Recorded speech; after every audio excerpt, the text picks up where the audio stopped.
comportement. C'est par ça que tu vois que la société est normale. Mais quand la société ne réprime pas ce type de comportement et que ce type de comportement-là s'installe dans la société, c'est ce que ça donne dans beaucoup de pays maghrébins. C'est ce que ça donne dans beaucoup de pays maghrébins. Si cette mauvaise page-là ne s'en était tenue qu'à des populations un peu stupides, un peu archaïques, qui font la chasse aux migrants africains, ça aurait été bon. Il se trouve que leur président est venu pour expliquer que tous ces subsahariens-là, c'est eux qui créaient tout le désordre. Et mieux même, il a repris les thèses de l'extrême droite occidentale en parlant du remplacement des Arabes par les subsahariens. Hello, je suis Jessica GD, multi-entrepreneur en Afrique. Je suis dans la restauration, dans l'immobilier, dans l'agroalimentaire et dans l'esthétique. Ici, vous êtes sur ma chaîne où on parle d'entrepreneuriat, d'immobilier et d'investissement. Ce sont des thématiques qui vous intéressent. Je vais vous demander quelques petites choses. Activez la cloche de notification pour ne perdre aucune vidéo. Si vous êtes abonné, likez la vidéo, commentez la vidéo, partagez la vidéo, surtout pour ceux qui ne sont pas abonnés, abonnez-vous. Aujourd'hui, mes valeureux, on va parler encore d'un sujet, c'est tellement triste, On va parler encore d'un sujet, toujours ces mêmes sujets-là qui viennent, qui sont récurrents et qui nous montrent notre place dans le monde. En tant que population avec de la mélanine, en tant que population africaine, qui nous montre notre place dans le monde et qui nous montre aussi comment nous devons nous comporter. Je pense que la répétition est pédagogique et donc il faut toujours en parler, pour que même si c'est 3 personnes sur des milliers qui comprennent, ça va faire 3 personnes de sauver. Actuellement, ce qui est en train de se passer en Tunisie pour les Africains subsahariens, c'est tellement terrible. Et on parle toujours des mêmes choses. Et c'est toujours les mêmes choses qui nous arrivent. Mais moi, je ne serai jamais fatiguée d'en parler. Je ne serai jamais fatiguée d'essayer de faire prendre conscience aux gens que les comportements qu'on a font que beaucoup de choses terribles nous arrivent à nous. Voilà. Je n'ai pas la possibilité de changer je n'ai pas la possibilité de changer le comportement des autres à mon égard. La seule chose que je peux changer, c'est moi, ma façon de fonctionner, c'est moi, ma façon de marcher, c'est mon comportement, c'est ce que je peux changer. C'est pour ça que je fais toujours ces vidéos-là, pour essayer de sensibiliser le maximum d'Africains par rapport à ce que nous pouvons faire pour nous-mêmes nous sentir en sécurité et nous sentir bien partout où est-ce qu'on va. Bien. Donc, ce qui est en train de se passer en Tunisie, je fais un petit récapitulatif là. Il aurait eu un meurtre dans la communauté ivoirienne. Et donc, les Ivoiriens étaient en train de se bagarrer par rapport à cet acte effroyable qu'il y a eu là. Et c'est cette sorte de dispute ou de bagarre qui a pris des proportions, différents groupes d'Ivoiriens qui a pris des proportions et qui a servi de prétexte, parce que c'est un prétexte, voilà, qui a servi de prétexte à tout ce qu'on connaîtrait aujourd'hui en matière de chasse à l'homme, chasse à l'Africain en Tunisie. Voilà. Je tiens à rappeler, et j'espère que ça va continuer comme ça, que nous, par exemple, moi je suis en Côte d'Ivoire, on a des tonnes de Tunisiens qui font leurs affaires. Même moi-même, parmi les clients, j'ai des Tunisiens qui font les affaires, personne ne leur fait quoi que ce soit, personne ne les interpelle, ne les maltraite, rien. Voilà. Et de façon générale, même ceux qui viennent faire les affaires chez nous, ce sont les Maghrébins. Vous n'allez pas voir d'Ivoiriens comme ça aller avoir des affaires poussées, des industries, tout ça, dans les pays maghrébins. Vous n'allez pas voir ça. Ou très peu. Voilà, vraiment très peu. Ou à des niveaux vraiment bas. Par contre, ici, même en face d'un de mes restaurants, chez les groupes, c'est des Tunisiens.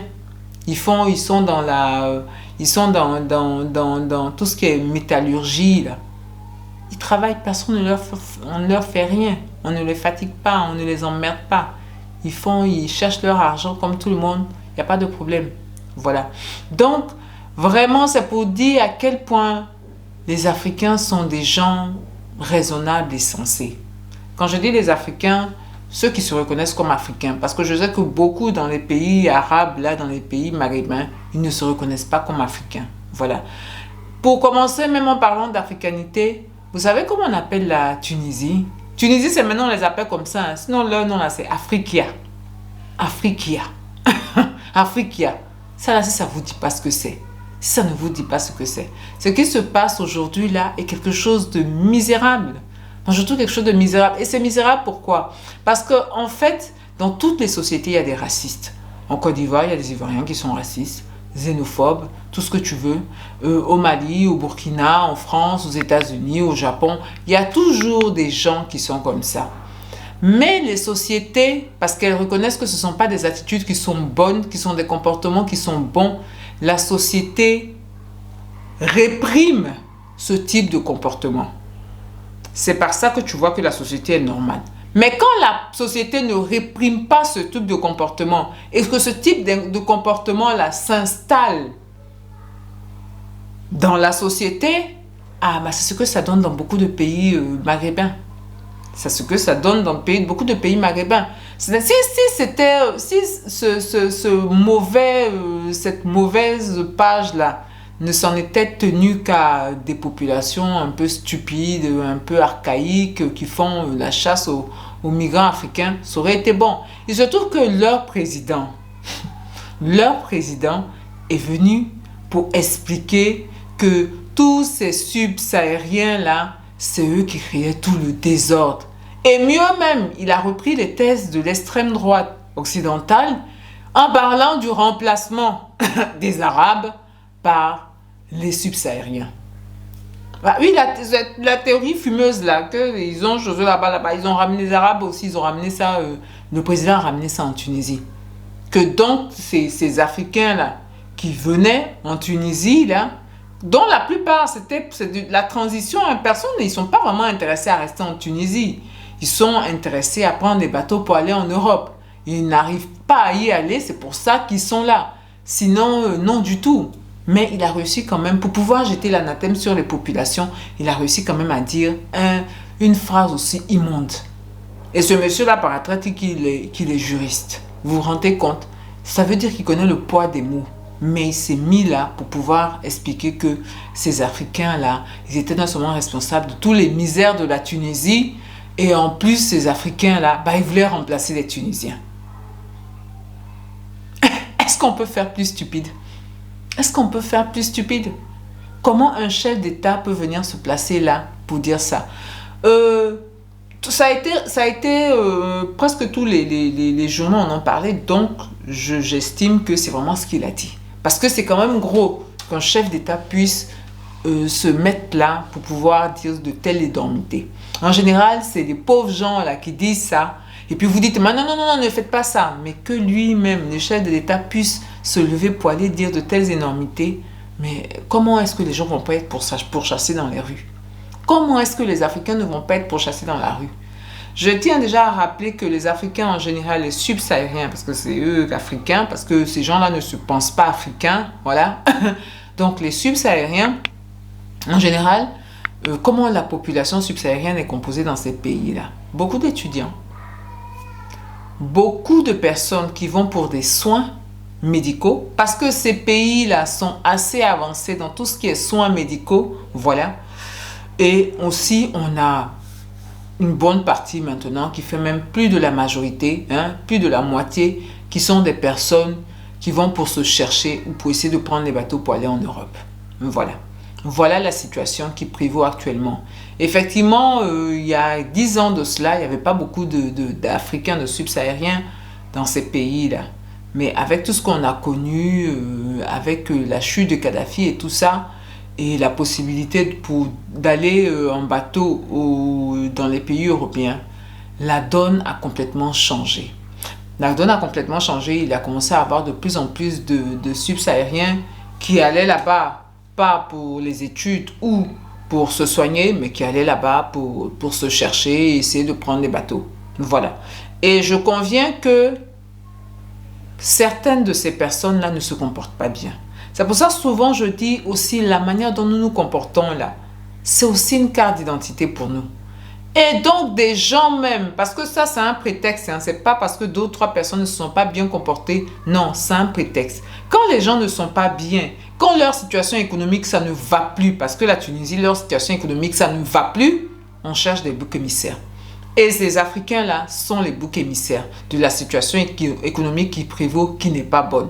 Voilà, ces Africains-là sont les boucs émissaires. Et le problème, c'est que, en principe, les politiques devraient pouvoir faire le distinguo, faire la différence en disant que on a des étudiants qui payent des sommes pour pouvoir avoir des bonnes études et tout ça, qu'on dit qu'il y aurait là-bas. Voilà, il y a ces étudiants-là qui payent des sommes. Il y a des gens qui sont malades, qui payent aussi des sommes importantes pour aller se soigner dans ces hôpitaux-là.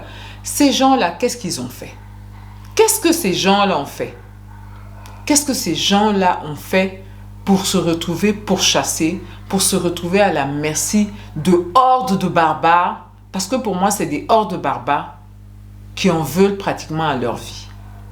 Qui en veulent pratiquement à leur vie. Qu'est-ce que ces gens-là ont fait? Et ça nous dit aussi beaucoup de choses à nous, les Africains. Nous, on aime partir chez les gens. Moi, j'ai déjà dit, moi, je n'ai pas encore fini de visiter les pays africains. Quand je dis pays africains, je ne mets pas les Maghrébins là-bas parce que beaucoup ne se mettent pas dedans. Ils ne se voient pas comme des Africains. Donc, moi aussi, je ne les vois pas comme des Africains. Quand je parle de pays africains, je parle de pays qui ont de la mélanine, on va dire ça comme ça. Tous ces pays-là, je n'ai pas fini de les visiter pour aller dans ces pays-là. Pour aller dans ces pays-là. On n'est pas des pays parfaits. Hein. Il y a aussi chez nous beaucoup de gens qui sont à l'ouest. Hein. Mais je préfère aller dealer avec les gens qui sont à l'ouest de ces pays-là qu'aller dealer avec ces gens-là. Surtout avec l'histoire. On parle beaucoup des Américains, des Européens dans la traite. On ne parle pas des Arabes. On ne parle pas des Arabes, mais si on dit le pédigré de ces gens-là, vous-même vous allez être découragé. Donc je ne peux pas aller là-bas. Je suis désolée, je sais que tous les Arabes, je ne veux pas faire l'anathème, tous les Arabes ne sont pas pareils. La majorité même des Arabes ils ne sont pas pareils, qui seraient des gens bien, tout et tout. Mais à cause de comment leur société fonctionne et qui ne répriment pas ces comportements terribles-là, j'ai beaucoup de mal, j'ai beaucoup de difficultés. Donc, franchement, moi, mes pieds ne sont pas là-bas. Mes pieds ne sont pas dans les Dubaï, dans des trucs comme ça. Je ne peux pas aller là-bas. Je n'ai pas fini de visiter même mes propres parents pour aller là-bas. Et nous aussi, ça, c'est notre problème. Ça, c'est un de nos problèmes. Qu'est-ce que les gens ont allé? Quelles sont les études extraordinaires qu'il y a là-bas? Ce truc des Maghrébins qui ne respectent pas, qui maltraitent les Arabes là, c'est quelque chose qu'on dit depuis très longtemps. Mais toujours, vous prenez votre argent. Parce que je ne parle pas des gens qui vont se chercher. Hein. Je parle des étudiants, par exemple. C'est votre argent que vous prenez pour emmener là-bas. Vous emmenez votre argent dans les endroits où on ne vous aime pas, où on vous maltraite. Ça n'a même pas de sens. Qui fait ça? Qui se déteste au point de faire d'avoir ce genre de comportement-là? Si tu me dis, quelqu'un, il se cherche, je ne comprends même pas comment on peut aller se chercher dans ces pays-là. Comment tu peux laisser la Côte d'Ivoire pour aller te chercher dans ces pays-là? Ça n'a même pas de sens. C'est-à-dire, on nous a bourré la tête.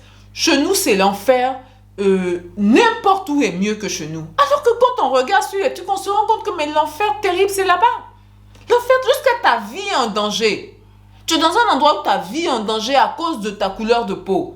Mais quel paradis cet endroit-là peut avoir? Quel paradis cet endroit-là peut avoir? Je ne sais pas comment le dire. Je ne sais pas comment faire expliquer ça aux gens. Quel est le paradis qui nécessite que tu puisses aller te faire tuer dans ce genre d'endroit-là?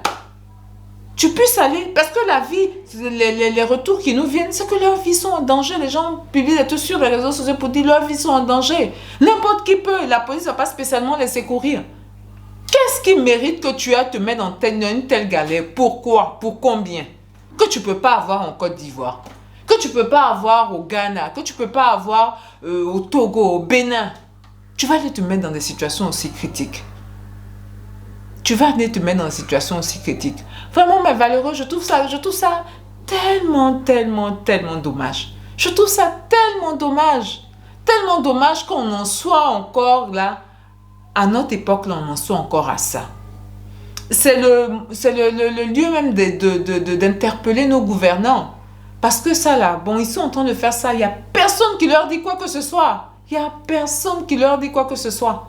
Personne. Les gens là, ils sont bons. Il y a le gouvernement ivoirien qui a demandé, qui a demandé à tous ceux qui voulaient revenir, bon ben voilà, qui pouvaient les aider à revenir.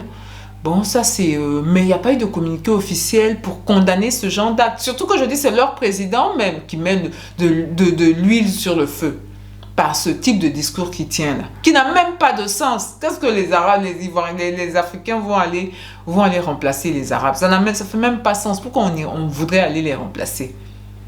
Tout le monde connaît la situation qui prévaut. Donc, ça n'a pas de sens de dire des trucs comme ça. Et qu'il n'y a personne qui réagit. Comme d'habitude, il n'y a personne qui réagit. Vraiment, j'invite nos autorités aussi. Parce que ce que moi, je ne comprends pas, c'est-à-dire, le tourisme médical dans ces parties du monde, là. Le tourisme médical dans ces parties du monde, là. En Côte d'Ivoire, on ne peut pas aussi développer le tourisme médical? On ne pourrait pas développer le tourisme médical, avoir plein de cliniques de haut standing. Parce que les gens, c'est l'argent qu'ils donnent, ce n'est pas gratuit. Avoir des cliniques de haut standing avec des normes élevées, où on va pouvoir aller se soigner, où les gens du Gabon, du Sénégal, du Togo, tout ça, vont venir en Côte d'Ivoire, ou on va partir au Sénégal pour pouvoir se soigner. On n'est pas capable de faire ça. On est toujours obligé d'aller chez les gens où on va se faire maltraiter alors qu'on donne de l'argent. Alors qu'on donne de l'argent. C'est dommage. Je pense que je vais de plus en plus faire des petites vidéos pour les jeunes, pour des petits business qu'on peut faire pour ne pas aller se mettre dans des problèmes comme ça. Des petits business qu'on peut faire, on peut commencer petit. Aujourd'hui, tu as 100 000, après tu as 500 000, 1 million, 2 millions, 4 millions, ainsi de suite. Et tu te construis quelque chose sans être obligé d'aller dans ces endroits-là qui sont inhospitaliers. Qui sont inhospitaliers pour nous. Hey! C'était ma vidéo vraiment détresse terrible du jour. Que ceux qui peuvent comprendre, comprennent. Et c'est dommage.